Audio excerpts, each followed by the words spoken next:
Have you ever noticed that when you're alone, you have crystal clarity and you can reflect on the patterns that you have and your needs for growth, what attachments to release, and so on? You like truly understand what it is that you want to do differently. But the moment emotional pressure appears, something changes. A conversation becomes tense, or conflict appears, or stress rises, and suddenly your access to that insight disappears, and your thinking, your clarity, gets foggy. You aren't able to articulate your words like you normally can, or the words just vanish. Your body tightens, your breath becomes shallow, and before you know it, you're gasping for air. It can feel as if your brain simply shuts off and your body isn't cooperating. Have you experienced this? Because I know I have. And if you've ever wondered why this happens, you're certainly not alone. Many self aware women assume that this means that they haven't done enough work or personal growth. But what's happening here is actually a very common nervous system pattern. In this video titled Why Insight Disappears Under Emotional Pressure, we're going to look at what is actually happening in the nervous system and why insight alone isn't enough when emotional pressure appears.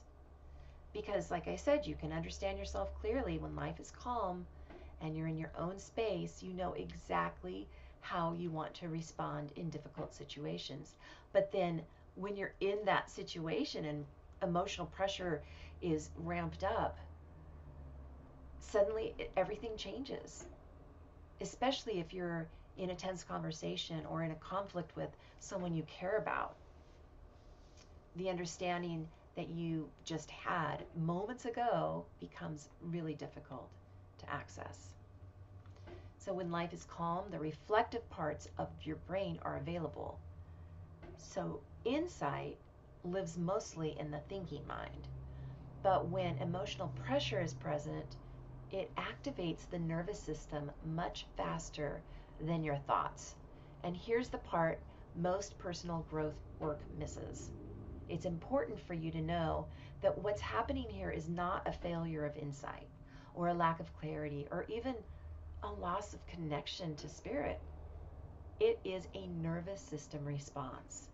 When the nervous system detects threat, it moves into protection. And that protection might look like shutting down, freezing, becoming defensive, or trying to fix the situation quickly. In those moments, the nervous system is prioritizing safety, which means the reflective part of the brain temporarily becomes less available. This creates what I call the presence gap, the gap between what we understand and what our nervous system can actually hold when emotional pressure appears.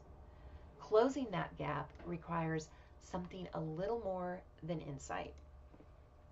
Closing the presence gap doesn't come from insight or intuition or learning more. It comes from building nervous system capacity. And capacity grows through 3 stages. So notice that you're activated. You will start to see the body signals appear. And then stay present in the body. Stay with sensation. This helps you orient to your surrounding, to the present moment. And this is how you start to recover. The next step is allow the nervous system to recover. So once the nervous system steadies, then you can return to your no more thinking. Then you'll have the capacity to access that insight, intuition, awareness. So capacity grows each time the nervous system goes through this cycle. And when you build nervous system capacity, you strengthen it. You strengthen the capacity to notice activation earlier, the capacity to remain present in the body, and the capacity to recover more quickly after stress. So if this pattern sounds familiar, you may want to begin with the short reset practice listed below or in in the uh, in the notes or on the screen here, because it helps your nervous system begin building the capacity to remain present when pressure appears. Many women that I work with discover that understanding the pattern isn't the hardest part. The real shift happens when the nervous system develops the capacity to stay present in moments where it would normally move into protection mode. And if you'd like deeper support applying this work in your own life, I do offer a small number of private mentorship spaces where we focus on building the nervous system capacity to stay present when emotional pressure appears. And you can find that link below too.